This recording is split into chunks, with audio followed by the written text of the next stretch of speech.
This week on Peppersoup Stories, join us for the sequel of our episode with Dr. Linda Jordon.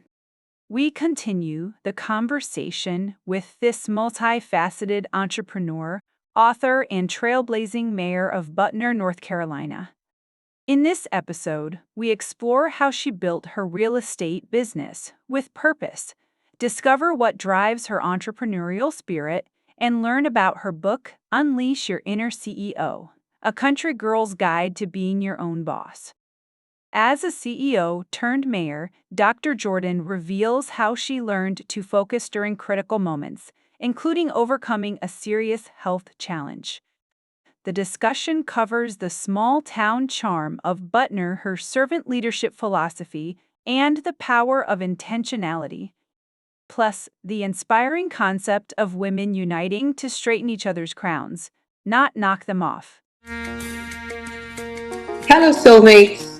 You're now listening to Peppersoup Stories, meant to soothe the souls of women everywhere.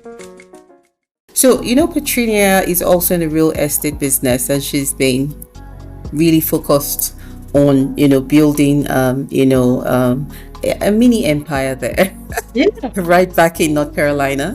And, you talked a little bit about, being in the real estate, having your franchise, and so on and so forth. I'm keen for you to for those that are aspiring to move into that sector, to become a realtor in America or in Africa, as the case may be, how would you get them to have a roadmap in their mind to say, this is step one, this is step two, step three, given the lessons you've learned, especially with regard to startup funds, which Right. I know can be very difficult, especially in the venture capital space in general. Yeah, absolutely. The first step is, number one, you really have to have a cause or a purpose. Why do you want to do it? And with that goes being in the right mindset.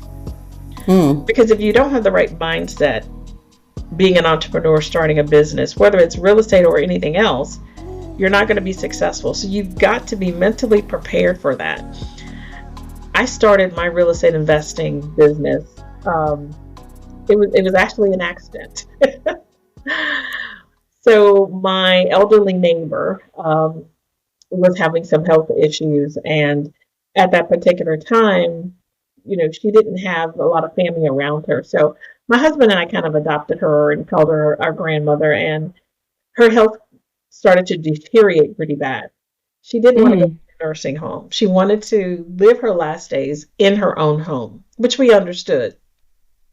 And so she asked one day, she goes, could you all buy my home so that I can have my last days here and not have to go to a nursing home? Because, as you know, if you go to a facility of that nature, you can't have any assets in your name. And so my husband and I were like, sure. They were like, so how do we now do this?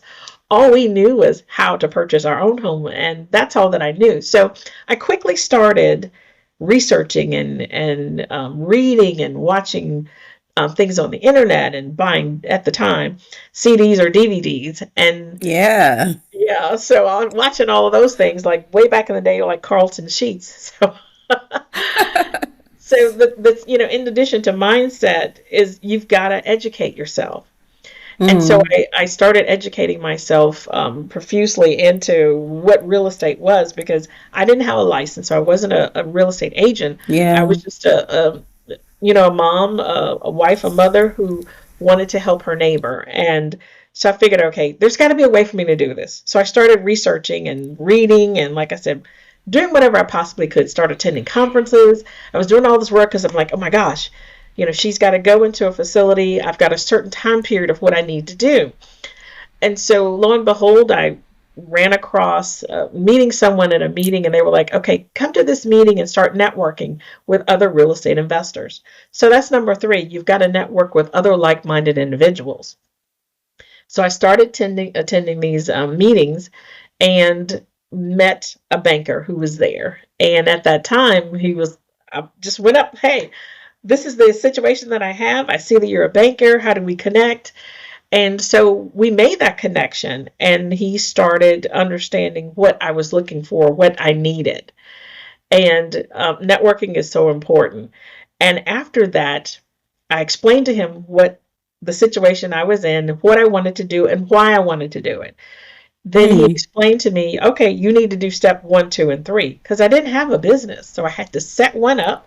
So that's step number four is if you're serious about doing this, you got to set up a business. So I had to go do Yeah. the LLC, get my tax ID number, set up my bank account, had to get all this Mm. stuff done in a really quick time period. And so after that was done, then step number five comes in. You got to find your funding. So the Yeah. same banker that I had met was really nice, and he explained that, there are different options of how I could do this purchase. And so I took one of those out of the box options, non-traditional banking, Mm-hmm. and I was able to purchase the property. And the number six step of that is you got to know what your exit strategy is when you buy real estate. You're either going to keep it, you're going to flip it, or you're going to wholesale it to someone else, or maybe you're going to keep it as a secondary home. But Mm-hmm. for me, my neighbor was an elderly lady who she loved her home, and her husband had passed before her. And she always wanted to have a vegetable garden in the backyard.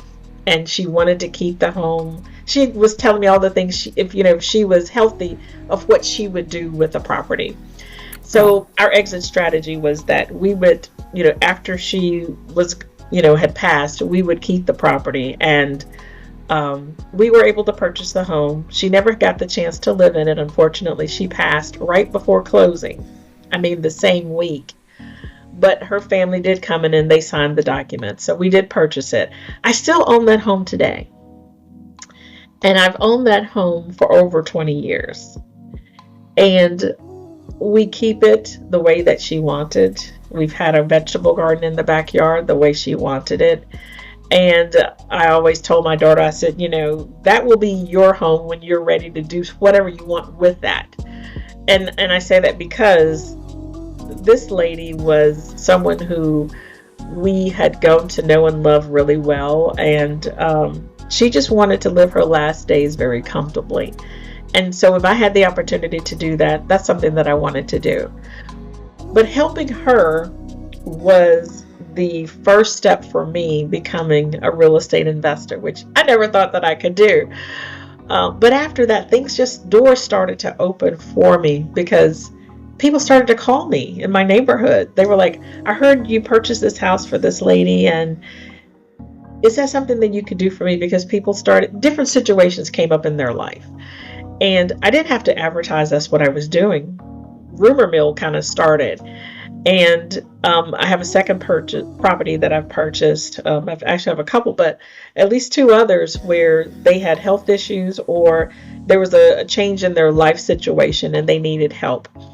And I was able to facilitate that because of helping someone else.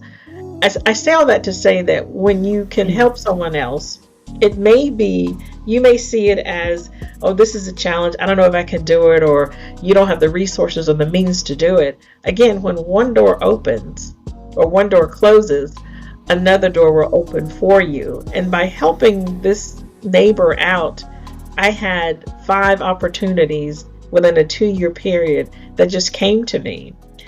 And I didn't have to go and do any research or anything because I figured out how to do it the first time. So I just kept repeating the cycle and things worked out until I, eventually got so much more knowledgeable and I purchased the franchise. But, again, it goes back to helping someone else, one person at a time, then another door will open for you. That's so powerful. I mean, as you were talking about the lady, I remembered my mom. I started to get very emotional, and what you've done by giving her what she wanted, even if she couldn't enjoy it. It's so powerful. It's Yeah. so deep. Yeah. And I mean, I guess your why was just wanting to help, and Yeah, you I were just richly wanted to help blessed. because yeah, my Yeah. grandparents had passed and I didn't have grandparents. My husband didn't have grandparents. And so we just kind of adopted her. And Yeah. to hear her tell her story, I was just like, I can't have her go into a nursing home. I've got to figure out a way that she can stay here and enjoy her last days. And I mean, it worked out. She never got to enjoy the things that we've done to the property, but I'm sure she's looking down and smiling that we She still own it. definitely, Yeah, we she still own it. definitely is. Fantastic. Katrina? All right, all right. So if I were to look at where we are right now, Mm-hmm. you mentioned the Getting Started Fund. Well, mine is you wrote Unleash the Your Inner CEO, a country Yeah. girl's guide to being your own boss. Um, Tell us about that book, origin and intent, and just what is it all about? So that book, A Country Girl's Guide to Being Your Own Boss, is that, yes, we all have an inner CEO inside of us. We just need to own it and then unleash it. So the book Mm-hmm. is about my journey around always wanting to be my own boss. At the age of 12, it's a story in the book, but at the age of 12, I wanted to buy my parents a really nice Christmas present. Wasn't working, but I felt like I've got to do something. And so I found this magazine that came in the mail one day, and I'll never forget the name. It's called Stuart McGuire Shoes. And they said, if you sell a pair of shoes, you'll get $5. And I was telling my parents about it, and they're like, okay. They didn't say, hey, if you want to do it, you got to figure it out yourself. So I started walking the neighborhood and asking people to buy shoes. If you've ever watched Andy Griffith's show, I was like that shoe salesman on the TV show. But I was carrying my catalog, walking to different homes and asking people to buy shoes. And, everybody in my community, they all went to church. And so the ladies loved the women's shoes. The men liked the men's shoes. So I had regular customers, and I would take orders about once a month, and I would get this $5. So I saved up enough money so that, we could buy our parents a nice Christmas present. But that was my beginning of an entrepreneur, and I didn't realize that until I Yeah. became an adult. But yeah, I was a shoe salesman. And so you just never know where you start as to how you might end up. You just never know. But I share that story because in that book, I want people to see that regardless of where you come from or where you start in life, there's always a rainbow at the end. Mm-hmm. The rainbow may not be exactly what you want it to be, but it will be exactly what you need it to be. And so my book is really about the different steps that I took to get to where I am today. Mm-hmm. The trials, the triumphs, the tribulations, the scares, the fears, the health issues, all of that. And my goal is that one person may find it that, hey, something in that book resonates. So if she could do it, a country girl, farm girl, then I can do it as well with minimal resources. But most importantly, knowing that using your voice, because there's power in the voice, using your voice can help you along the way. And your voice is your biggest resource. And so by using my voice, I was able to connect with individuals to help me start my business, to help me from a financial aspect where I thought that it would never be possible. One of my greatest, adventures in the real estate industry was finding a private lender who I have never met to this day. We've had lots of conversations, and we talked before he even decided to invest in my organization. But after that one conversation, he said, yeah, I really want to do this. And so he was my private lender throughout my real estate journey, and all because he believed in what I was explaining to him, and I had a path. I had mapped out what I wanted this to look like at the end of the day. And he said, I want to help you. And so he was my private lender for 5 years. And without him, I don't think anything would have been as possible and as seamless because of how he supported me. So yeah, I owe a lot of gratitude to that individual. And that's why it's important to use the power of your voice, because I was afraid, because I thought, I'm going to talk to somebody who I don't know, who can either make me or break me based on what I say.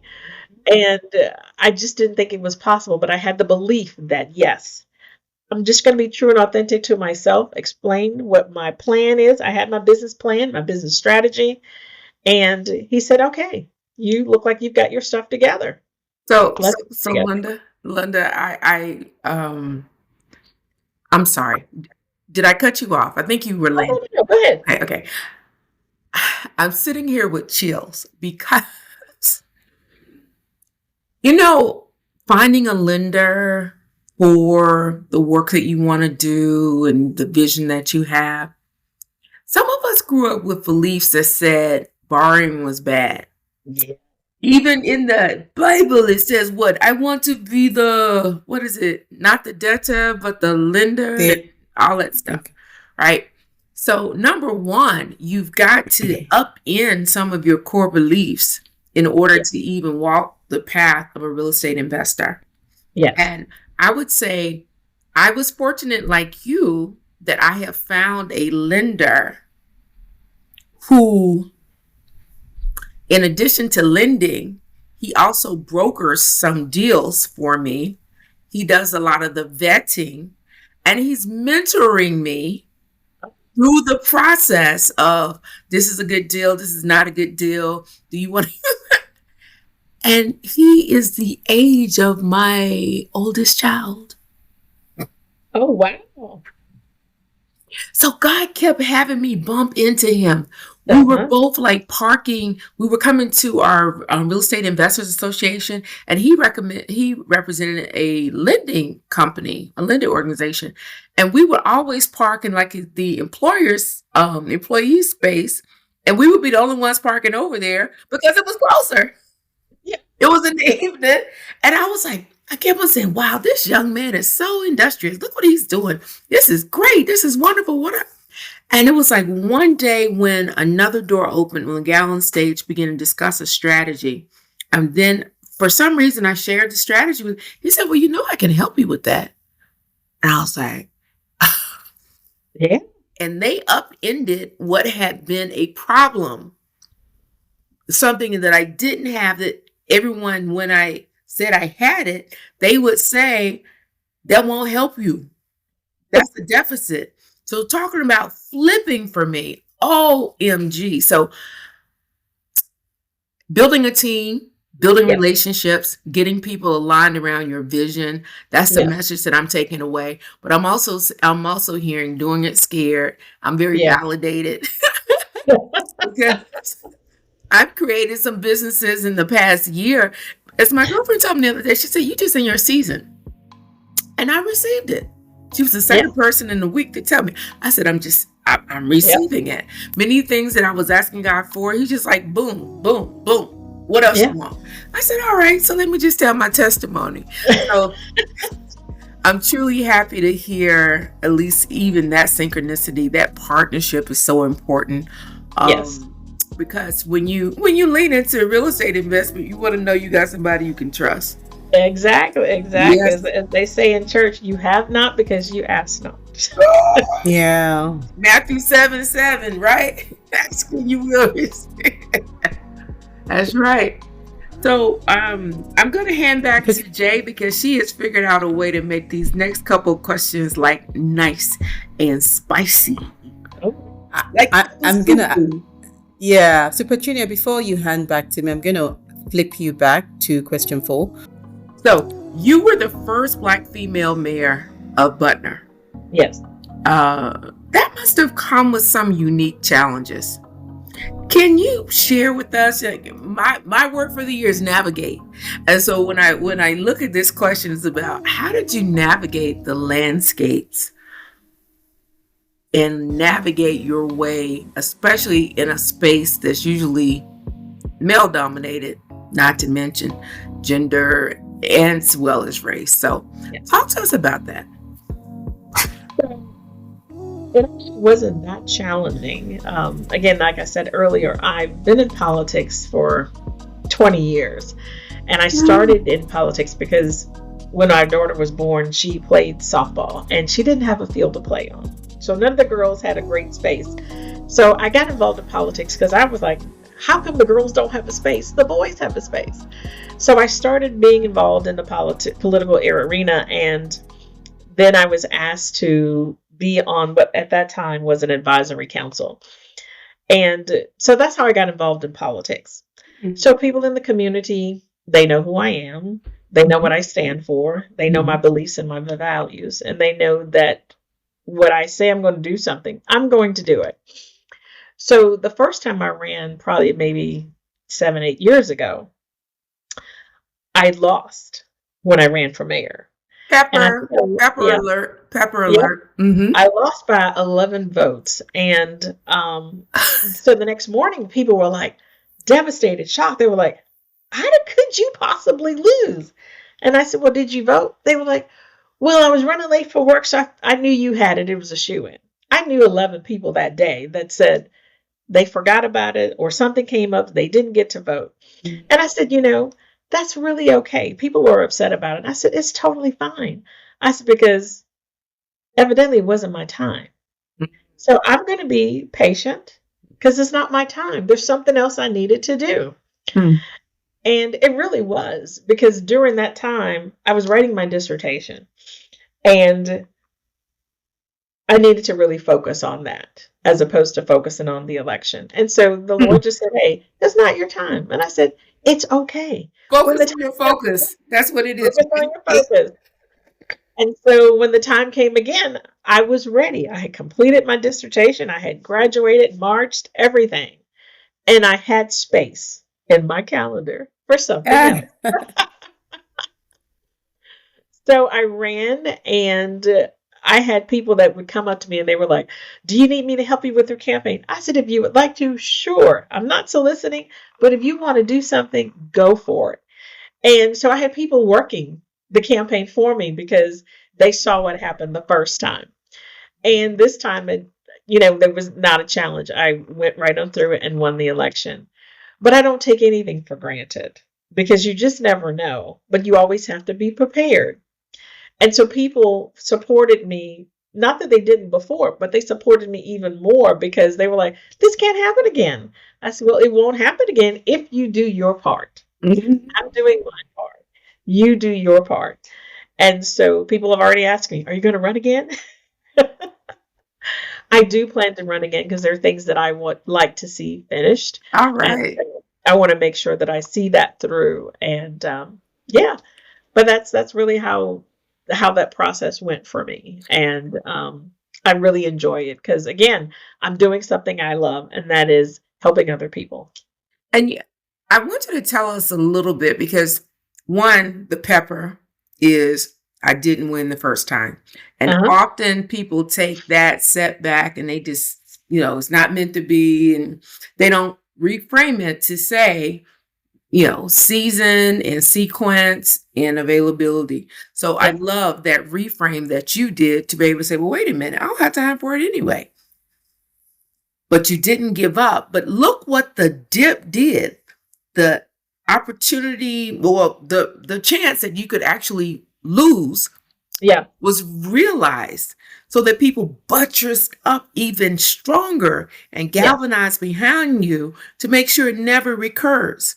Mm-hmm. There's so many lessons in that particular one because I was, my son was up for something at the award ceremony 2 days ago, and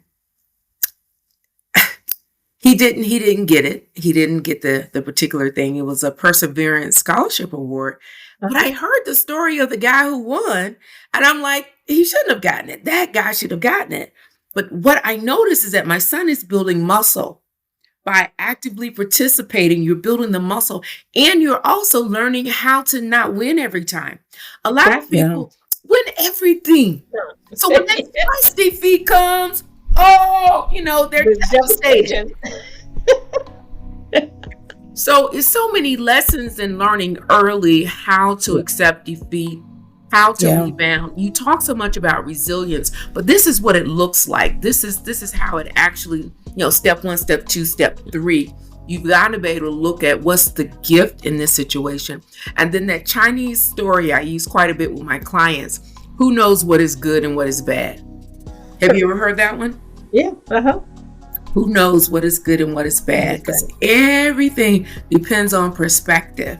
So one of the frameworks for reframing is choosing your perspective. I joke sometimes about putting a problem on the middle of the table and sit in the chair over here and then move over here and then move over here, move over here. You're going to see different things. Yes. Just like when your child is a toddler, you can't find the hazards standing where you are. You've got to get on the floor to their level to see what they see. So taking perspective, which is just what you did by doing that thing. Tell us about Butner. What is Butner like? Butner is a beautiful, small bedroom community. So I used to live in Cary. Okay. And that's very close to me. Yeah, that was before Cary is what Cary is today. Okay. It was a little small country town, and we didn't have a lot. We had that big the mall, Carytown Mall, but we opted to move here because Cary started to bust out of the seams, and I wanted my daughter to grow up in a small town like I did and be able to walk to school if she wanted to, be in a safe community, and get to know her friends and neighbors really well. And that's really what Butner is about. It's a small bedroom community. You can get to any place you wanted to go, Raleigh, Durham, Chapel Hill, within 20 to 40 minutes. But at the end of the day, you get to come home and be in a quiet area and relax, sit on the back porch. You don't hear every blue moon you may hear a fire truck or a police car, but you don't hear any of that. On Sunday mornings, it's quiet, serene, and you just see the animals. We have deer that come in our backyards at night. But it's a very quaint community, and I wanted her to have a place to grow up like I did, even though it's not in the country, but it's close enough. And so Butner is known for being a military town, and we purchased a home that was a former officer quarters. So our home was built in 1942, and everything, all the streets are alphabetical or numerical, so you can't really get lost. And the people are just so very loving, and it's a great community to live and work in. And that's one of the things I loved about it was, we have a lot of different nationalities, cultures, but everybody gets along, and that's one of the beauties of it. So it's big enough that you can do what you need to do, but it's small enough that you need to go to your neighbor for something, or your neighbor's kids. Yeah, And intimacy. love about that. Yes, absolutely. And everybody watches out for each other. Oh. When we first moved here, our neighbor across the street, when we would go out of town and come back, she would always come over and say, now such and such a car was in your driveway at such and such a date on such and such time. And I would explain to her, yep, that was a family member coming in to check to make sure that everything was okay. She goes, well, you don't have to worry about that because, I'm the police across the street. So she would check She's and a newspaper reporter. Yes, she would let us know if anyone was in our driveway when we were out of town. And it's a town like that where people care about each other. And you can worship together, and you can play ball together. You can watch movies together. We have movie in the park through our Butner Citizens Association. And it's just one of those towns where you see it. It's like something you thought, well, you would only see that on TV. But it actually does happen in real life. So is it like those rom-com towns where the person comes back at Christmas, they left and the high school love is still there, and they come back and then they're doing all the Christmas Village? Gotcha. Yeah, it's like that. Yeah. It's and when it's like prom time, everybody gets dressed up. We have a gazebo area which is across from town hall. All the kids go there and they get their pictures taken there, or there's a wedding ceremony there. But it's just one of those beautiful places that I truly love, and It's growing now, not as small as it used to be, but we still have that small time charm, and that's what I love about it, and that's what I try to keep, as the the town staff as well and our board, to making sure we do grow, but we still have that same small town feel. It's one of those things about having depth in your brand. So by being deep in your brand, even when it moves and scales, if you got it, it's like concentrated in our sweet tea. You know how we do Yeah. sticky Yeah, bags and we got it real strong. If you get it real strong, you can dilute it and it still tastes good. still tastes good. All Yep, right. absolutely. All right. All right. Thank you very much. I've gained an appreciation. And when we do our lunch, I think I'll be coming over to Butner. Oh, awesome. All right. I, I I wanted to just pick up from Petrinia because the story about Butner is kind of like a movie I've watched. So it's very quaint to have you tell me that that's your life. I'm now also curious about how, as a female within a male dominated space, you're able to show your leadership as assertive and not aggressive, because there's this whole thing around, balancing your female power in a male dominated space. So I'm kind of curious about that because when we're so passionate, we're easily mistaken for being aggressive. So how does that play for you and how do you balance? The way that my leadership style is that I classify myself as a servant leader. And so I may be the mayor of the town, Yeah. or I may be the boss of my business, but I don't do anything in silo. And so I let other people's voice be heard. And to me, that's really important because I could be the person that makes decisions, but I don't control everything. And my leadership style is I want to hear what everyone has to say because people bring different perspectives, different views to the table. And if everyone feels that they have a seat at the table, then they're part of the decision that's being made. And therefore, this leadership style of women that are more boisterous or more aggressive, that kind of disseminates because I may be aggressive on certain things, but I don't want to appear that way. And the way that I do that is letting people be a part of the conversation. And when you do that, then everybody feels that they have it's on a level playing field. And I'm always the person that's last to speak because I want other people to be heard first. And that's the way that I operate in all of my aspects of leadership. So I have a question for you to just sort of dig deeper. Uh-huh. So I personally lead a team of Muslim men. And I remember one of my direct reports said, Jay, you know what?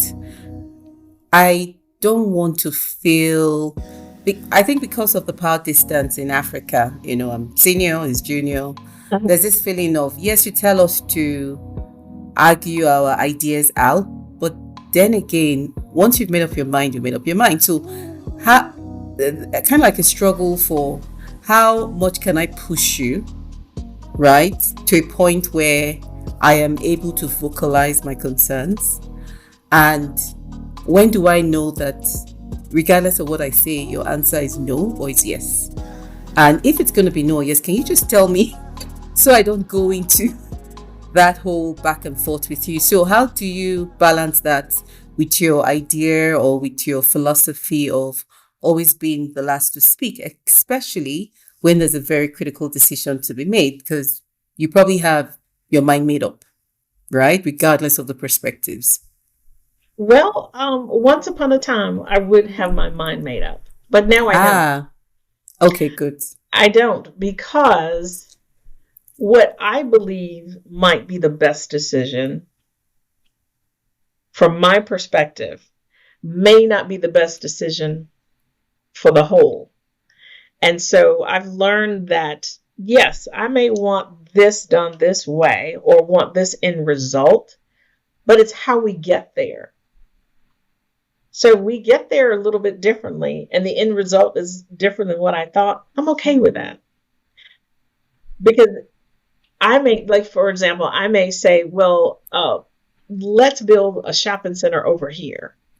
Well, that may be all fine and good, but that may not be the best thing for the community, for the bigger whole. So I have to look at things from a different perspective because it's not about me at the end of the day.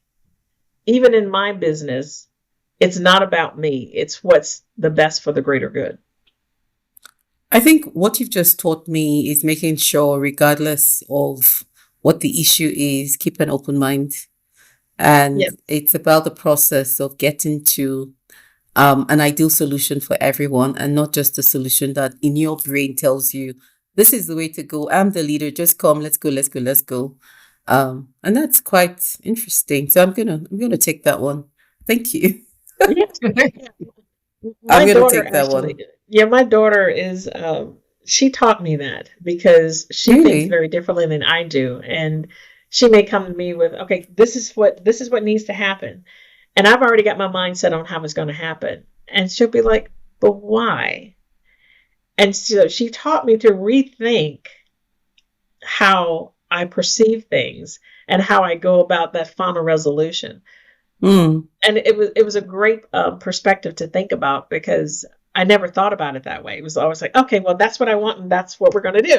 And she said, but no, it doesn't have to be that way. So I learned a lot from her in her teenage years, yeah. and she's 31, she's still teaching me. But and Yeah. she's a millennial, and so her thought process is very different than mine. And so she's very quick to catch me in my tracks to say, hey, hold up, mom, you're not listening. And so Mm, I've learned to put on a different set of ears and a different set of eyes mm, because my way may not be the right way. mm. Yeah. I think the thing I'm also picking up is, as a leader, sometimes our default setting is to always have the answers Uh-huh. and not show any vulnerability, and just go like, let's go, because there are many fires to kill. But the process of going and getting done Yes. is interesting to do in a different way, that's more inclusive, that's, has more of an open philosophy. I mean, Katrina talked about, the perspective, sitting down in different chairs, looking at the problem and really getting a holistic solution that's sustainable. Because sometimes the solutions we create or decide on create other problems. Yeah, So, exactly. Unintended consequences is what we call it. on it, Yes. exactly, yeah. Yeah, Katrina, you're going to absolutely. speak just now. Go on. Yeah, I wanted to add something on, and maybe I'll just test to see if it's true for you. What I Yeah. found is once I've sat and listened and heard all the things, and then I maybe prefer the path forward, Uh-huh. I also step back and say the why. So I've heard all these different ingredients. These are the ones I chose, and these are the ones I didn't choose. And here's why. Because I want my leadership approach to be emulatable. I want to be able to have people, when they leave the room, they can tell the story of how we got there. I want commitment higher than compliance. Yeah. I want someone to be able to take my place when I'm not there, and it will be a similar model, and it won't be such a jolt for people. So once all of that's been done, if we don't play back how we got there, then we leave space for assumption. Yes. So I used to have an expression, I can't think of it now. It's basically, if I leave a gap, I'm leaving space for an assumption. And what I don't want to do is have you assume something that was not really what's going on. So fill the gap for people so that they can also follow you with a higher level of commitment and be able to add more on. So if Yes. people know why you did it, when you hit a bump on the road, they know how to detour because they knew what fences you were working in between. Right. Yeah. Yeah. I They like can tell their that. story. Right. I like that, because I always tell my team an assumption is not a fact. So test your assumptions, That's it. right?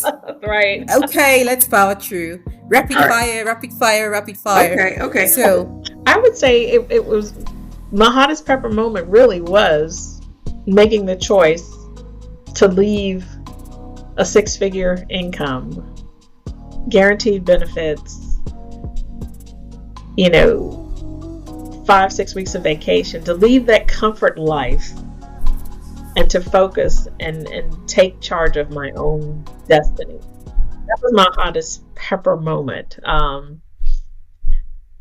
And I say that because I wasn't sure of what the end result would be. I didn't know what was going to be waiting for me. I just knew that I couldn't stay where I was. And so fantastic. I made the choice.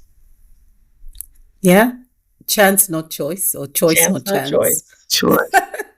What unexpected ingredient helped you survive or thrive? What helped me survive or thrive? Yeah. Prayer,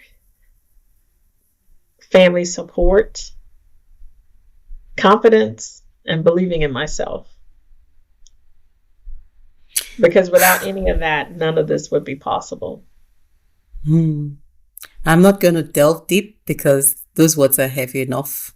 So I'm just going to move on. Who or what added flavor when you felt bland, bitter, or burnt out? My husband always adds the flavor. He always does. Oh, no surprise. I like it. He's the person when we're out in public, I don't even have to introduce myself. He tells everybody who I am. He just reads my entire resume. And Oh, I was gosh. like, why are you telling people that we don't know? He just tells everybody. So he is really proud, and I am very grateful of the support that I get from him, because he supports me in things that I like. I am not doing that. He's like, you can do it. You can do it. Trust me. Or he'll be talking to someone. He was like, ask Linda, because she knows the answer. Oh, gosh. So what I love about this is this is what happens when your husband is your best friend. Best And when friend. your husband is your hype man. Yes. Yeah. I love that.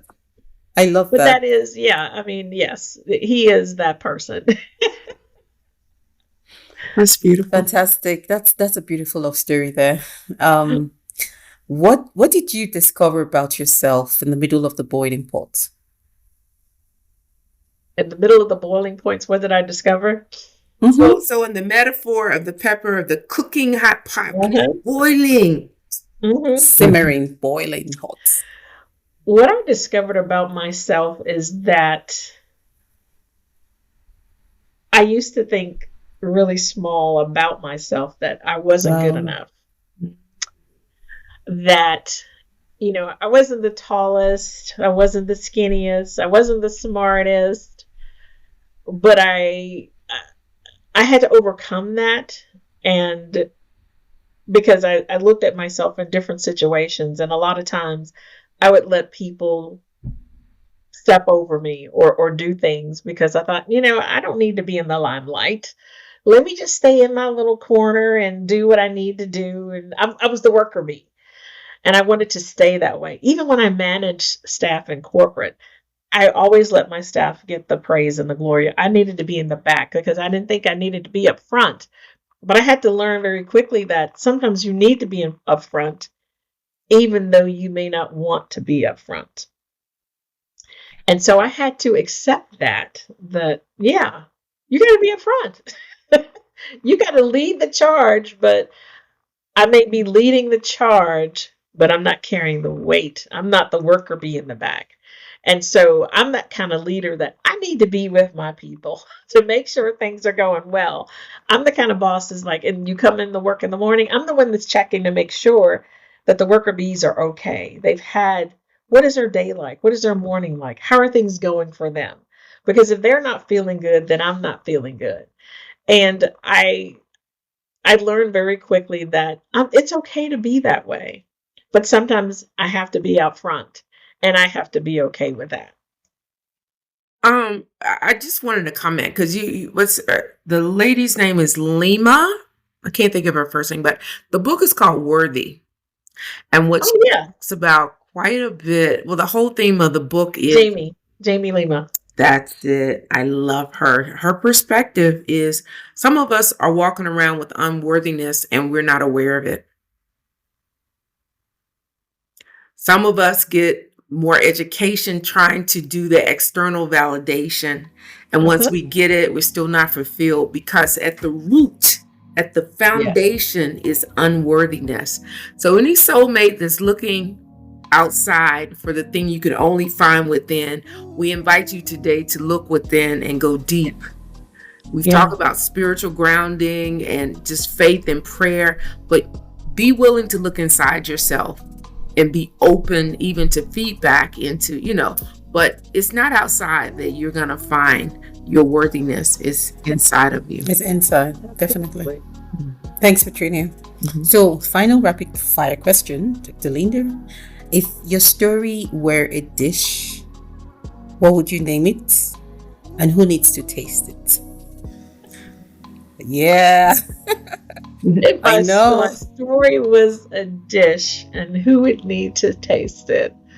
Oh my gosh. Oh wow. Yeah. I would say if my story were a dish, it would probably be a soup dish. And I probably maybe a vegetable soup, because I love making country vegetable soup. And I would say every woman needs to taste it. And I say vegetable soup because there's so many different components in the soup, so many different types of vegetables. But when you taste them all together, you get this gorgeous flavor in your mouth. It's a little spicy, a little sweet, and every woman needs to taste it, because if you don't taste the soup, then you don't know what you're missing. You may not like the ingredients, but if you don't taste it, you don't know what you're missing. Because some people may not like string beans or peas or carrots or onions. You may not like those components individually, but when you combine them with other vegetables and a soup, you're like, oh wow, it's good to the palate. And I use that phrase because we as women come from all walks of life, all nationalities, different cultures, different values. But when you bring women together, we are a powerhouse. And so we as women have to learn to work together, to celebrate each other, to communicate more. Because when we stick together, it's magic. And we can make so many changes in the world if we stick together and support each other, love one another. And as I tell my when I'm speaking in church, is that don't knock a sister's crown off. Straighten it up. We got to straighten up that crown instead of knocking it off. So don't worry about what she's doing, what she's wearing, what she's got in the bank account. You straighten up that crown for that sister and help her walk in peace and help her walk straight. Because if you help her walk straight, then your walk will be straight as well. Amen. Love it. Yes, help her. I'm so full. I'm so full because I've taken the dish. I've taken the dish in. It's so deep, it resonates so well. And I mean, if you were selling that soup, a lot of people will buy. Yeah. The way you just laid it out was so powerful. And I mean, look, just to summarize, there are a few phrases I want to just throw out because I really enjoyed this conversation with you. Denver right now, I wish I could come up and meet you as well, because I know I'm going to get another dish, but I'm leaving next week. All right.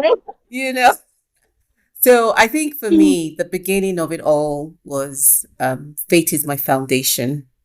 That has come up in everything you've said, right? And I think the next thing for me in terms of phrasing is choice or chance, or chance or choice.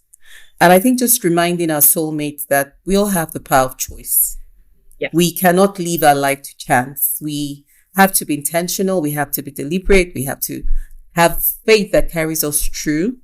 the difficult moments. And I think for me, the last one is just what you said, straighten up that crown. Because I mean, so many times as women, we come together and we're knocking other women off to say, oh, yeah, she did that, but she did that, but. And I think it's just a reminder that even if they are bots, we don't need to focus on that. Just focus on what that person has achieved and take the lessons, right? Choose the lessons. So thank you so much, Dr. Lee. Yeah, thank you so much, Dr. Lee. So I'm just going to wrap us up and take us off. So thank you, soulmates, for joining us on another insight. Hold on. You want to talk about the book? Yeah, go ahead. Well, just a couple of things that resonated with me was your voice is your biggest resource. Your voice is your biggest resource. Take every day as if it's your last. The corporate space paralyzed her voice, and finding an outlet to get that joy. But her job also gave her quite a bit of joy. In its season, it served her for education and many other things. But she had a trigger assignment in Malaysia that helped her to know what it was that was going to make her heart sing. And that was another kind of redirection that now has become your through line, which is about helping people. Yeah. What I would say is, as I looked at some of the high points of your book kind of feels like that country vegetable soup. I must tell you, when I look at the self-awareness and motivation, right? That's like one seasoning. Strategic planning is like the celery. The overcoming excuses is like the potato. The mentorship and coaching that's in there is like the onion. The intentional living is like the garlic. Because with a garlic, you can't like half put it in. You got to decide you're going to peel and you're going to smash and you're going to roast. All of these themes you've brought together in this wonderful book, Inner CEO. And I would just love to have you as the author tell people why they don't want to miss the book. I want to miss the book because that's a missed opportunity. It's a missed opportunity if you don't read the book, read it online or purchase it, get a hard copy, because that is my true and authentic self. Everything that I personally went through. There's no gathering information from somebody else. That's all me. And so I want people to be a part of my journey so that they can take just a small component of that, but be successful in whatever aspirations that they may have in life. Yes, Cody Sanchez calls it steal your homework. You have laid your homework down. You show them all the codes and your experience. They don't have to spend the 30 years. They can, how long does it take me to read the book? And then have something they can add into their pepper soup so that they can transmute the peppers into pepper soup, because they now have your recipes. They now have how you looked at life. And that's kind of the lifting up that we are really down for. That's why we just love you, girl. So anyway, I love being here. We're so grateful. I know my partner's going to take it home. All right. Yeah, thanks. That was really nice, Petrinia. I always like the way you spin things around and using the chapters of the book and, referencing it to the vegetable soup. That was very powerful. I'm going to have to buy the book now. So, Dr. Lena, thank you so much. This was such a lovely conversation, like I said. And to all our listeners, thank you, soulmates, for joining us in another insightful episode of Peppersoup Stories, Suiting the Soul of Women. Today, we just spent time with the amazing Dr. Jordon, and she took us through an amazing journey of her life. Thank you for coming on the show once again, Dr. Jordon. You are beyond insightful. That vegetable soup has nothing on you. The real thing, the vegetable soup, fantastic. Yeah, so pleasure. Yeah. So as we wrap up, remember to pamper your soul, because soulmates, as we always say, your soul is your baby, and when it flourishes, so do you. So, if you enjoyed this episode, There's more where this came from. So what we want you to do is don't forget to hit that subscribe button, leave a review, and connect with us on social media. Oh, we want you to share. Don't keep all this goodness to yourself. That's what we've been talking about, right? When you're a servant leader, you are in service to others and helping others grow. So we just want you to know that your support means the world to us. Until next time, soulmates, stay inspired, keep growing, and turn life's pepper into a flavorful soup. This is Peppersoup for the Soul, signing off. Take care of your soul and may your pepper soup always be rich and satisfying. Bye for now. Bye, soulmate.